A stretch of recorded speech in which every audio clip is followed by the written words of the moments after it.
G'day and welcome to this edition of the COLAC Herald Sports Mash. I'm Lachlan, Cowlishaw. Beside me is Ben Martin.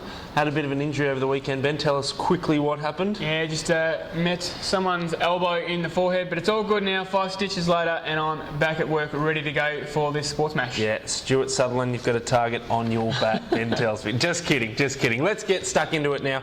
We've got footy and netball as always, but we've also got the Great Ocean Road Marathon. I was down there yesterday and watched the Kenyan boys dominate yet again. The men's winner of the marathon was Joel Chepkop-Cole. Nailed it. Runner-up was Philip Cogan, and they had a fantastic sprint to the line, but Joel was good enough to win the marathon in 2:27.50. Defending champion James Kipkel won. Wasn't good enough this year, but he's an absolute champion and holds the course record, and he finished third. In the women's, Ballarat's Tracy Kay came through with the goods in 3:08.44, only her second marathon, so she's done very well there. Pre-race, one of the pre-race favourites, Magda Kamali Poulos, 3:09.01, she was in second place. So it was great. It was down there, 10,000 to 12,000 people lining the streets in Apollo Bay cheering those competitors on. So well done to the organisers down there. Ben. Straight into the football news now, Lock. No mucking around here. We'll start with the COLAC District Football League, and it was a big weekend of comebacks of the weekend, Lock. There was 3 teams that had to fight from behind to win their games. So a lot of spirit being showed at the weekend before the interleague break. This weekend, Forest was the first one. They fought from behind to beat South Colac after trailing by 22 points at half-time. They ended up winning 16-12, 108 to 15-11, 101. So a bit of a thriller, only the 7 points in it. This game was at Forest Recreation Reserve. Scotty Ganger and Ben Hood each kicked 4 goals for the Lions, while Justin Bliss, Paul Smith and Michael Big G Gregorio were their best. For South Colac, Alex Broomfield kicked 3 goals in a best on ground performance, while Tom Whitecross and Jimmy Armstrong were also good for the Roos. The next game now, Western Eagles have survived a bit of a scare from Murraywarra Biak. I guess Eagles would have gone into that match heavy favourite, but the Bombers come out firing and led after the first and second quarters in a bit of a low-scoring match there. But the Eagles fought back, as did the Lions, and they beat the Bombers 12-11, 83 to 8-14, 62 Ilwillipi. Amon Johnson kicked 4 goals to lead all scorers, while Justin McPhee, Matty Bowen in his first senior game for the season, and Reece Burke were the Eagles' best. For Irrawar Biak, the young fella Sam Barrow kicked 2 goals, Tony Walker kicked 2, while the Bombers' best were Troy Keating, Jaden Angus and Sean Dell.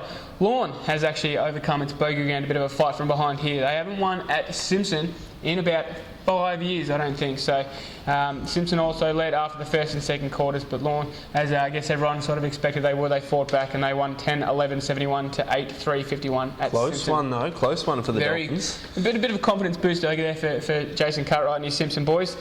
Nick Harding kicked 4 goals, Corey Bolsh, Brenton De Jong and Joel Hayward were the Tigers' best. But for Luke Norton and Ryan Evans, the returned forward, they kicked 2 goals each, while Brock Shields, Kyle Holmer and Steve Oliver were the best for the Dolphins. The next game now, Alvey has claimed a bit of an upset win, I guess you could call it, against Apollo Bay. Apollo Bay were in red hot form. They've just beaten South Colac and Forest. But Alvey, too good here at Alvey Recreation Reserve. They won 17-13 to 115 to 16-6, 102. For Alvey, Mitch Williamson, he's just in red hot form at the moment. He kicked 7 goals, while Danny Allen, Williamson and Ryan McKenzie were the Swans' best.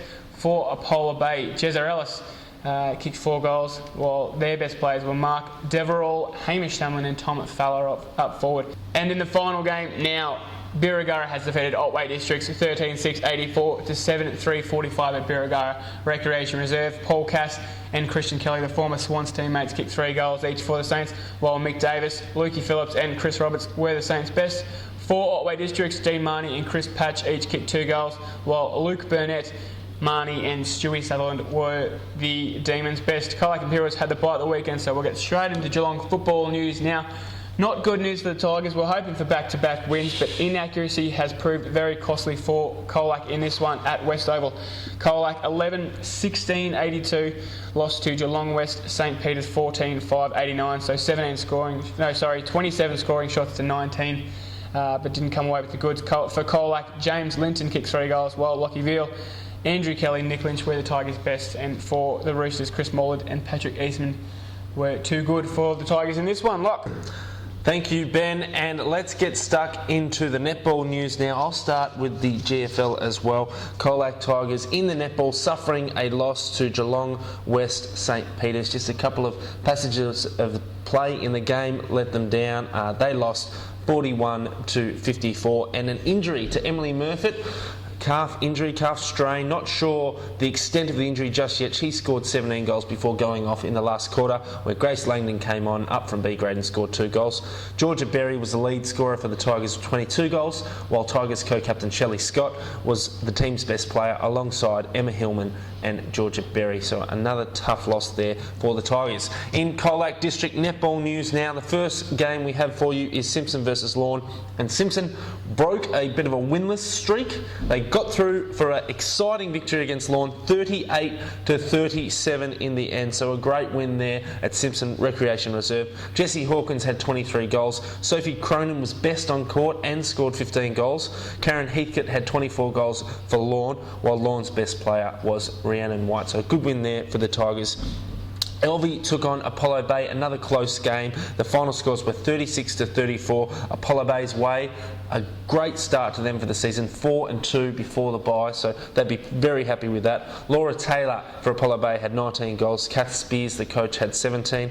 Elvie's Morgan Drayton scored 27 goals to be the highest scorer for the day. Marley Coots was the Hawks' best, and Morgan Drayton was Elvie's best. In the next game, Western Eagles took on Illawarra Biak, a battle of two finals contenders this year, or so everyone says, and Illawarra Biak showed their good form, was no fluke. They won 39-30 down at Willoughby Recreation Reserve. Taryn Tom, the recruit, 22 goals. Sarah Anderson, 13 goals for the Eagles, while Narelle Frith, the coach of the Bombers, got best on court votes again, and defender Emily Ryan for the Eagles was their best player. Birregurra versus Otway Districts. Now, a bit of an upset this one. Birregurra in form, but Otway Districts got the points, 52-47 on the back of 31 goals from Simone Hickman. Mahalia Hodgson had 21 goals, while for Birregurra, Cassie Spokes had 20 goals. Hickman, no surprises, was the best for Otway Districts, while Jess Whedon was the best for Birregurra. In the final game, Forest took on South Colac. No surprises here. South Colac got a big win, 71-35. Nicole Mitchell, 39 goals. Georgia Cowdrey, 19 goals for the Lions. Nicole Mitchell, best on court for South, and Georgia Cowdrey, best on court for the Lions. Now we come to our favourite part of the show. Don't even need Ben. Ben can wander off if he wants to for this bit. I won't. I'll stick around. The COLAC Herald Sports Person of the Week. We're going to give it to the Great Ocean Road Marathon winners. That's Joel Chepkop-Cole, got it wrong again in the men's, and Tracy Kay from Ballarat in the women's. So a fantastic effort from those two runners there. 45 kilometres, a tough slog from Lorne to Apollo Bay, and they've done very well for themselves. And that's it from Bennett and I for this edition of the COLAC Herald Sports Mash. Until next week, we'll see you then. See ya. See ya.